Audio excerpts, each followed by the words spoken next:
Hello and welcome to another episode of Walking with Walfinch. I'm joined today by possibly the most stylish lawyer that there is in franchising. He's usually got some shiny shoes on, but it's all matching. Silver shoes at conference. Silver shoes at the conference.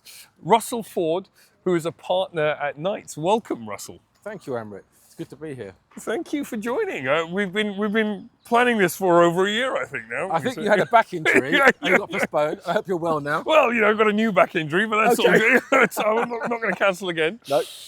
So Russell, tell me, what is it that you do? What does Knights do?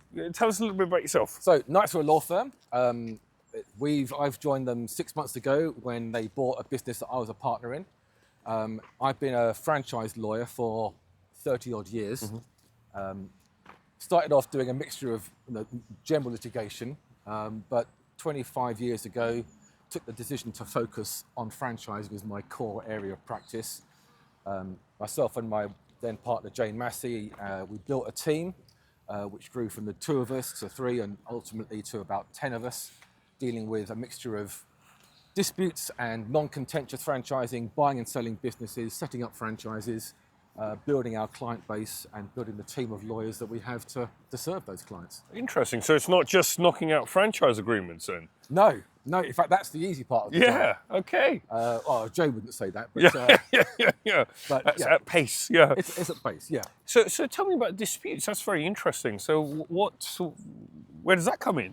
It's like, Well, what does that look like for a franchisor? I think that you sometimes get in franchising as a business model a bit of a conflict in the interests of franchisor and franchisee. They are ultimately aligned. They're building a business under a common brand, following a system, and where that system is good and where the brand is powerful and where the franchisor gives great support, franchisees generally follow. Some don't. Some get a bit greedy and think, you know what, I could do it all myself now. I don't need the franchisor. I don't need to be paying them a percentage or a fee per month out of my revenue. I think I can do better on my own. I can keep that fee and put it in my pocket. And then obviously conflicts arise and I have to get involved depending on what side I'm on. As most lawyers, we tend to act for franchisors and franchisees. The focus of my practice is predominantly franchisors, but we also do work for groups of franchisees and also networks of franchisees when they form associations, almost to act as a trade union, particularly in the food and beverage sector with the big brands and the kind of the family-owned multi-brand, multi-operators will form associations with their fellow operators just to give them some bargaining power with the franchisor and to make sure that their supply issues are secured and that the marketing is on brand. And they're contributing to the success of that because they've got so many millions invested in those businesses. And that's super interesting. So are there particular sectors that you see more disputes in? Is there where there's property involved or there's distribution, food and beverage or whatever it is? I mean, is there a particular sector that you'd say, well, actually this has created rise for more of that? I wouldn't say so, no. There's, I think brands that are less well known perhaps sometimes have more issues because the franchisee doesn't value the brand above the door and they don't see what is being built long term. They haven't bought into that strategy. And as I say, they think they can make more money on their own. That is by and large always a mistake. Yeah. But that's the perception they have at the time. So talk me through that a little bit, please, Russell. So when we're talking about a franchisee making money and that value, I mean, I used to be a franchisee myself, and I think where I saw 3 points in time where I thought that it was really useful for me. And it was beginning, middle, and end, actually hilariously. So at the beginning, it was saying, for me, it was CQC, and I was like, oh my God, what is this? And I've got someone there saying, here, do this. Yeah. In the middle, I was struggling, and there was this one BDM franchise consultant, whatever it was, that dropped in from the sky and said, do this, and it just flipped my thinking. Yeah.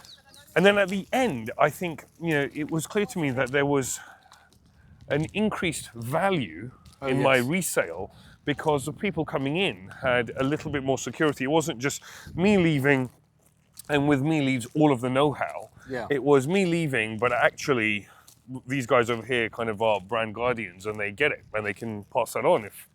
Absolutely. I mean, it's very, very well known. This is not anything new, that when it comes to startups, franchise businesses are far, far more successful and resilient than a brand new startup that someone has their own idea, whether it be a cafe or some kind of business that they're going to run on their own from scratch. There, the failure rate is very, very high. Yeah. In franchising, it's comparatively minuscule. Yes. Yeah, I mean, I think there was... The stats are slightly older now, but looking at the NatWest and the BFA, Yeah, that's right. You know, it was something like literally less than 5% of franchise businesses fell in that first 5 years, which is very interesting because you've then got this kind of resale opportunity there, and you've got hopefully franchisors that are quite ethical and really want you to succeed. You know, and I think... I mean, we dealt with a resale a year or so ago for one of our franchisors, where a business that had been built up about over 12 to 15 years sold for 9 million quid. Oh, as a That was the franchisee's business, not the franchisor's business. Wow. So there's real money to be made. Yeah. If it's done right and if the system is followed. Yeah.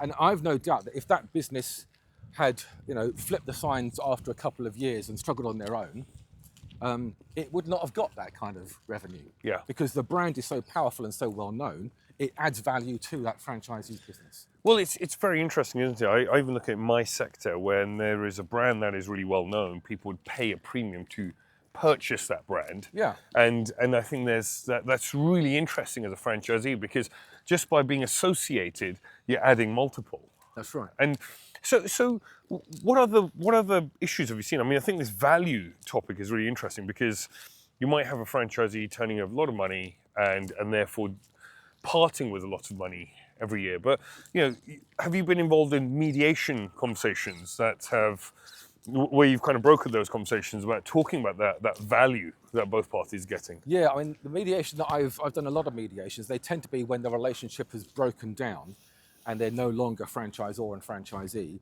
and they're looking to settle a financial dispute or the enforcement of certain restrictive covenants against dealing with customers or trading in the same territory, that kind of thing. I think early mediation, where the parties are still in contract with each other and they're just needing someone to come in and help them smooth out dispute so that they can carry on in business, that should be more popular than it already is. And we don't do that much in the UK? No, not certainly in this sector. Right. I think there's probably a lack of awareness of the role that a mediator can bring. And it wouldn't necessarily actually be a lawyer, because as lawyers, we're normally dealing with disputes and when things are broken down. But there are mediators now who are akin to the kind of workplace mediator that you get, where the relationship should continue, and their role is to enable it to continue and get back on track. And where would that happen? So, I'm a franchisee, I have a problem with the franchisor. Now what? What should I do? What should happen in this situation? I mean, it all starts and it ends with getting the right communication. And, if you go to your lawyer, first of all, that's generally a bad sign that it's going to break down, because if you can't resolve it directly with that franchisee or not even attempt to do it properly, then that's not a good sign of, in my view, of ethical franchising, because you will get disputes. It's just human nature. It's how you deal with them. Yeah. And it doesn't always have to end up in a bun fight. Yeah. And it ought not to. So getting in there and communicating early, and most franchisors can do that themselves with an experienced team around them. They don't necessarily need to bring in a third party to facilitate, a nice conversation where we say, you do this and I'll do that, and let's be friends and let's carry on. Yeah. Because ordinarily, you've built up kind of human skills to be able to do that yourself without that third party coming in. That's very interesting. And then, at what point would somebody like you get involved in that? So, the franchisee and franchisor have sat down. Maybe there is someone internal, maybe there is someone external that they've got involved to have this kind of mediation conversation. The issue is still there. We'll get into in a second what sorts of issues are common, but the issue is still there. Now what? Yeah. So, in my experience, what both parties need to do is to understand what it is that they're arguing about, and there'll be an element which is just a relationship breakdown, and maybe a lack of trust or broken promises or perceived broken promises, and that needs to be dealt with between the individuals. And me as a lawyer can't come in and fix that. But what I can do is come in and explain, if this relationship does not resolve itself, this is what's going to happen. You will part ways, and then you're going to have issues with each other. Does this person carry on trading in the same business under a different brand or not?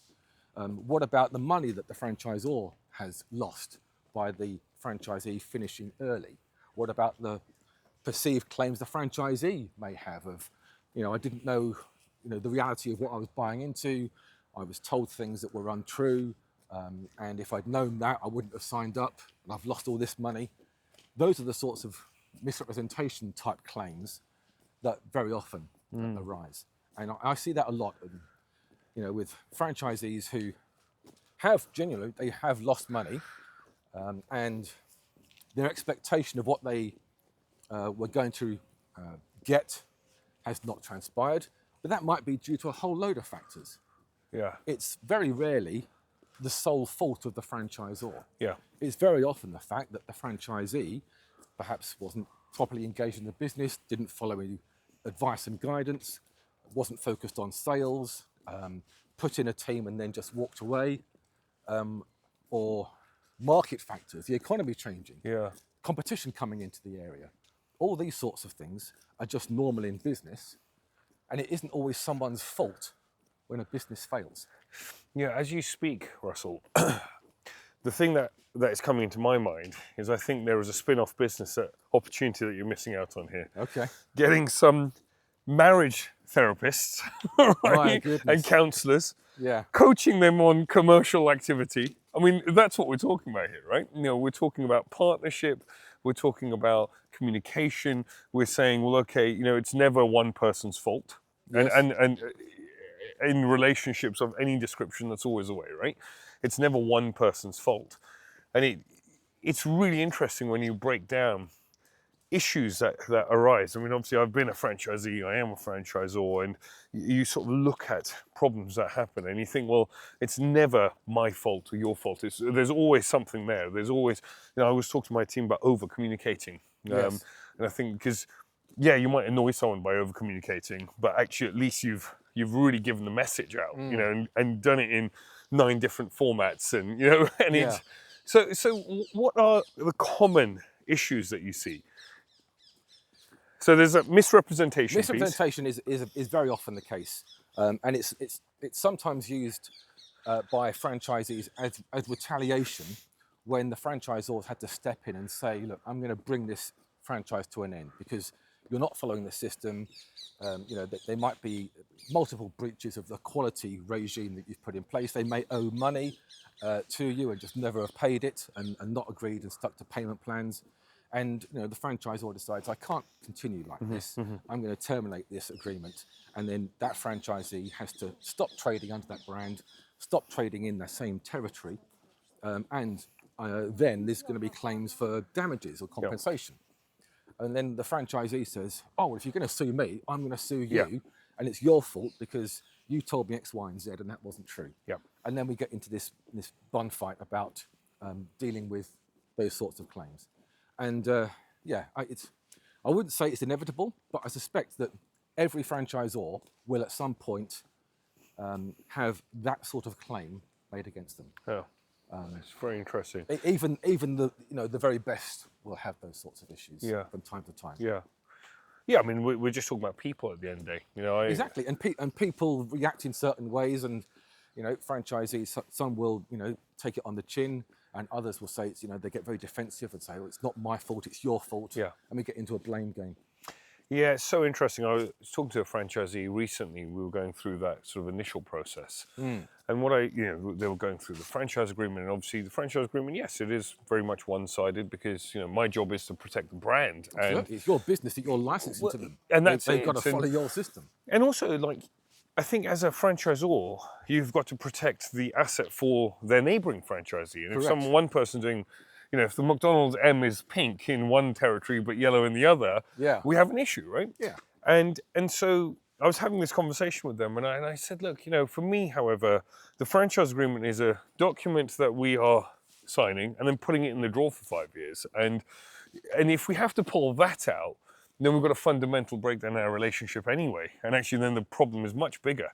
Because as soon as we start talking contracts and and so on, franchising is all relationships. It's Yes. that whole Greg Nathan piece, Yeah. profitable partnerships, and it's all relationships. And I think there's such interesting work that can be done with franchise coaches as well, or BDMs, or whatever one calls them, to say, well, actually, do we really get into the relationship bit?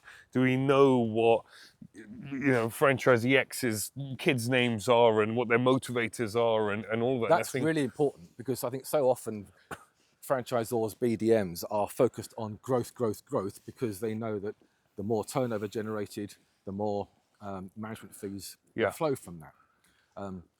The franchisees are focused on profit.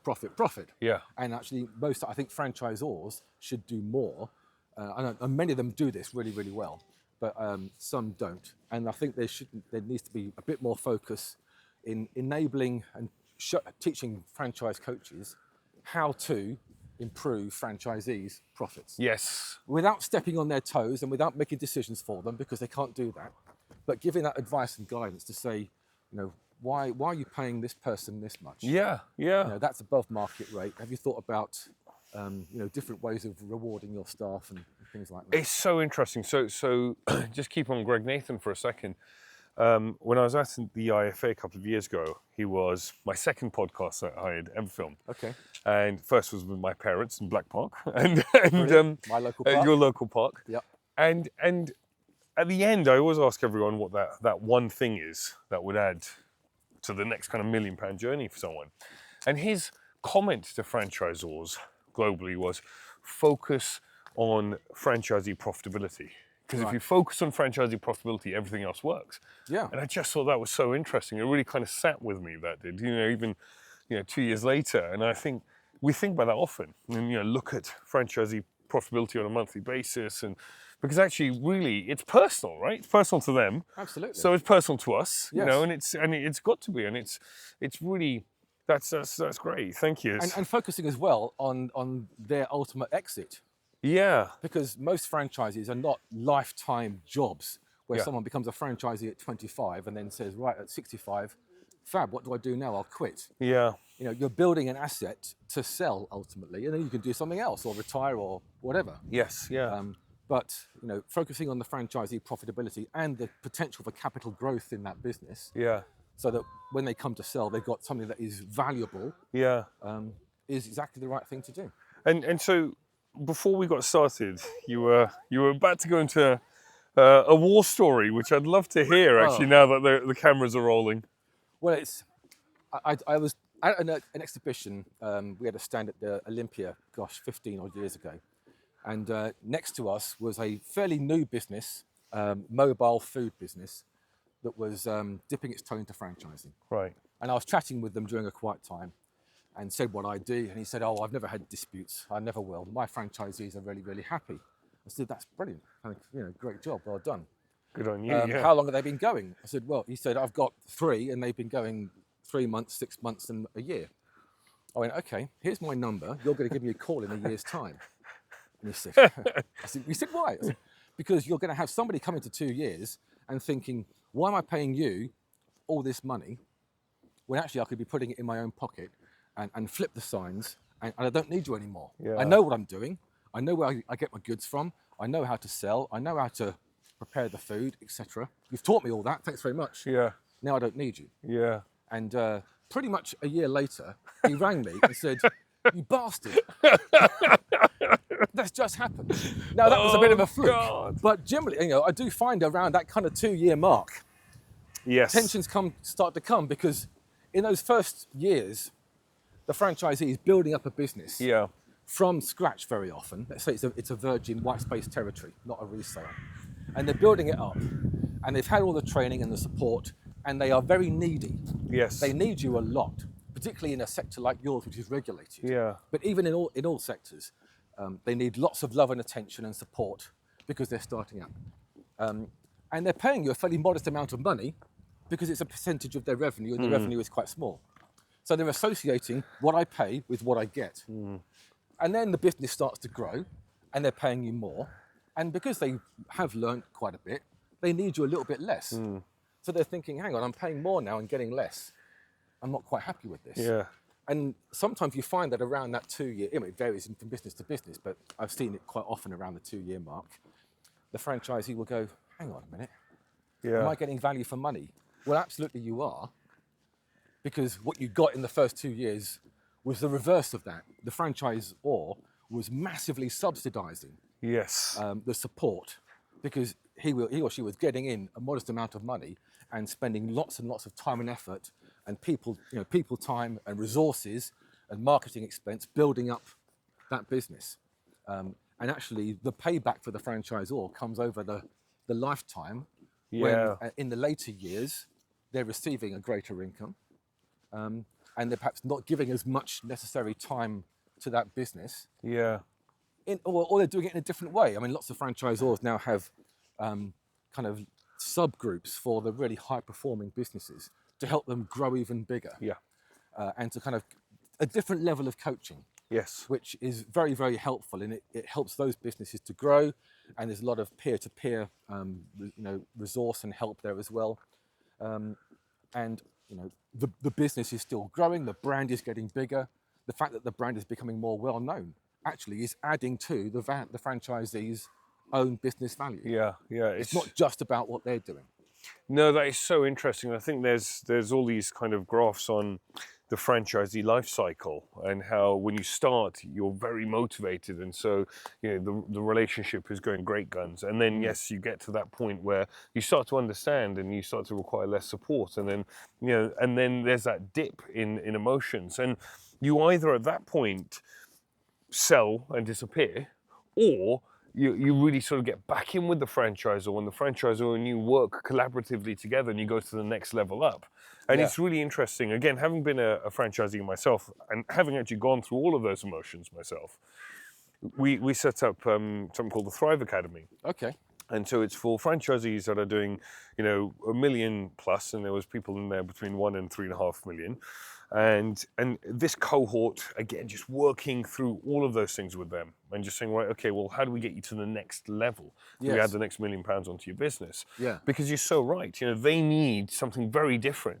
And also sometimes it's a bit new motivation, right? Because actually everyone's earning loads of money at that point, and it's like, well, it's fine. I'm kind of working not that much and earning pretty well. And so you start to kind of think differently.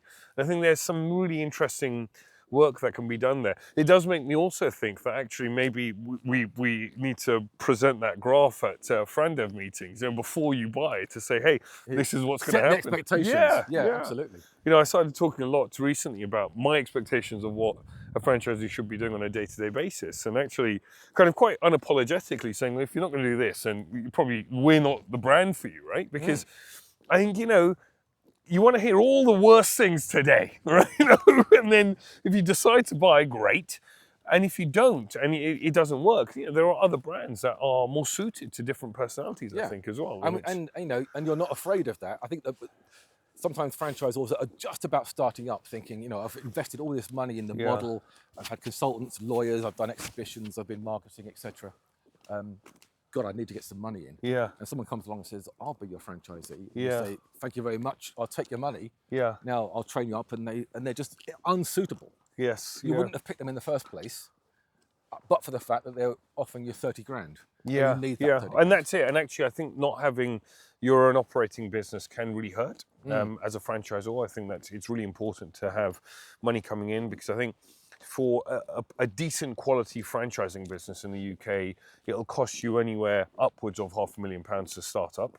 I was out at the Emerging Franchisor Conference in Nashville a couple of years ago, and the stats out there, they were talking about $1 million in dollars. And I think it's probably, I would say, 500 or 600 grand, in the UK, if you're really kind of going from start to kind of get there before you start taking anything. And actually, what often happens is you make a few mistakes along the way. And, Oh, inevitably. You know, And this is not about fault or and looking down on but people. It's inevitable. That It's we all make inevitable. It's mistakes. life, right?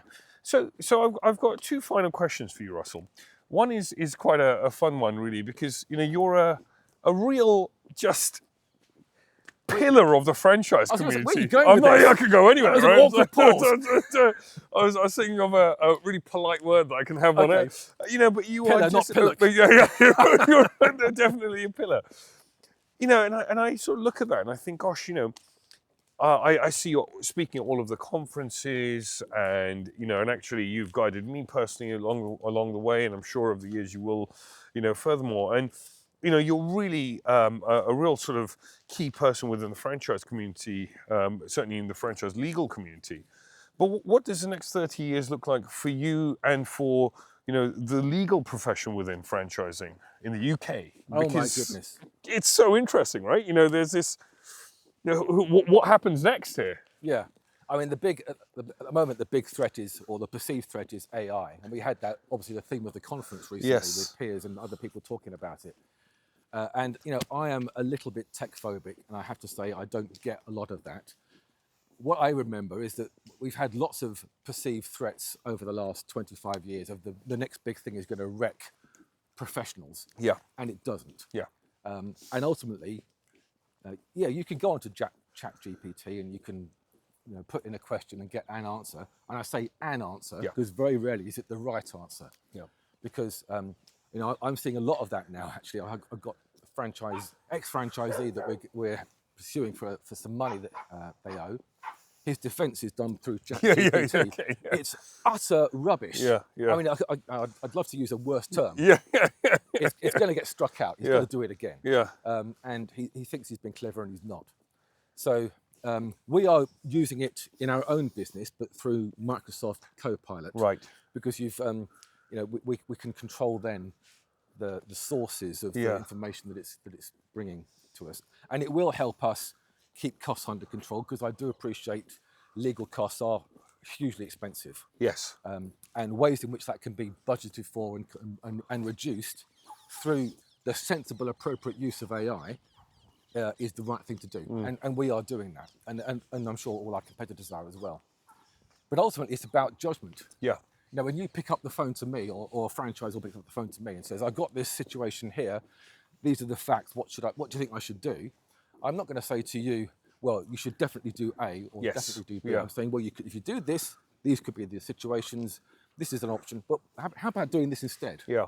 And that's built up from 30 years in the game. It's not because I pressed a button on a computer and it's told me what the answer is. Well, my experience of you is that it's very much a coaching conversation, actually, and it's sort of helping the end person, the client, get to the decision that is comfortable for them. And is right for them. Yeah, because two different, I know people that would pull the trigger on litigation very quickly, and others that absolutely would never go down that route. And so the same answer is not correct for both of those parties. Right? Yeah. So that's really interesting.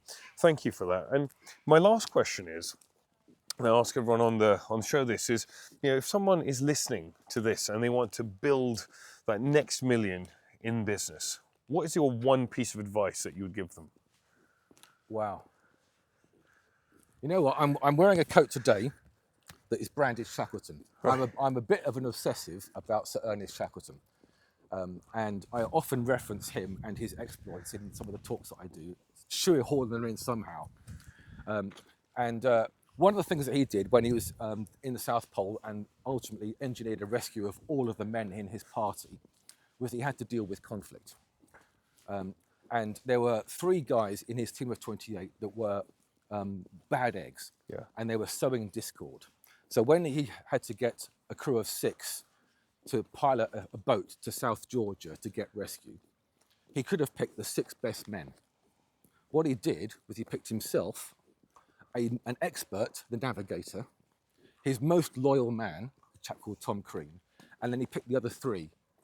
He picked the bad guys because he didn't want them with the remaining party causing upset. He wanted them with him in the boat where he could control them and influence them. So this is nowhere near your question. No, it's very, I see where you're going, but it's ultimately, very I think interesting. It's about managing conflict is not about pretending it isn't there, Yes.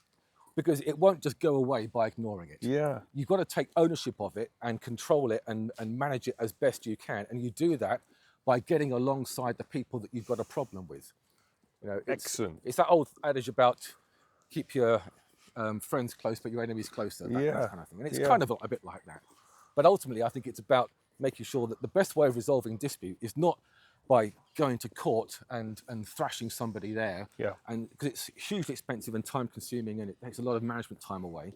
It's getting in there early on and trying to resolve it person to person. Yes. And restoring the human relationship as well as the underlying problem in the business, whatever that may be. That is a phenomenal answer. Thank you very much, and thank you for sharing. It's not an answer to your question. No, but it is. I think it's really, you know, you're saying get under the hood with all of your issues and face them head on. Yeah. And I think actually often we always try to take the path of least resistance. Yes. And invariably that is never the right path, you know, and you're going to have to go down and walk on the hot coals at some point. You're going to get dragged there somehow. So the best thing is to steer it and guide it, and you've got a bit more control over the outcome. Yes, no, thank you so much, and thank you for joining.